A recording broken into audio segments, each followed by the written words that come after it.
Asalaamu calaykum waraxmatullaahi wabarakaatu. Ma haystaa telefoon iPhone ama ku dhib qabtaa in chargerku markasta si dhaqsa ah kaga dhamaado. Marka waxaa ku haysta ciladahan insha Allah la soco fiidiyoolka telefoonkaaga ma taqaanaa waxyaabaha ka beer dareynaya in chargerkaaga aad ku damin kartid waa sidaan ama waqti dheer aad ku haysan kartid chargerkaaga.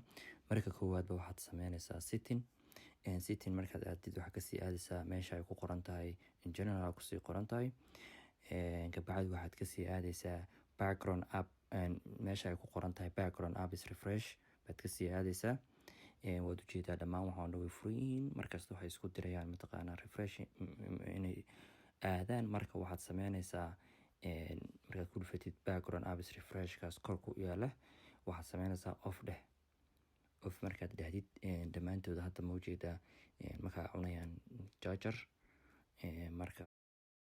Marka labaad waxaad sameynaysaa setting markaad waxaad sii aadaysaa accessibility waxaad ka sii aadaysaa meesha motion ay ku qoran tahay waxaad taaraysaa reduce motionka waxaad daminaysaa autoplay message effects iyo autoplay video previews labadaba dami. Marka saddexaadna waxaad sameynaysaa setting waxaad ka sii aadaysaa meeshan ay ku qoran tahay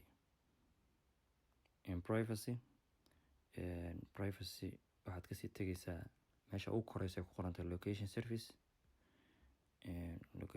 markaad aadid waxaad aadaysaa meesha ugu hooseysa ay ku qoran tahay system services. Markaad aadid waxaad ka daminaysaa meeshan laba keliya labada ka daminaysaa waxay tahay location basic alert meesha dhexda ku yaala iyo location basic suggestion kaas oo isla agtiisa ku yaala ka dami.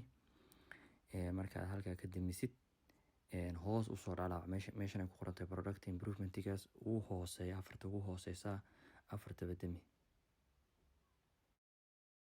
Ugu dambeyntii waxaad aadaysaa setting Siri and search si aad waxaad ka sii aadaysaa meesha Siri suggestion ku qoran tahay ugu hooseysa afartaba dami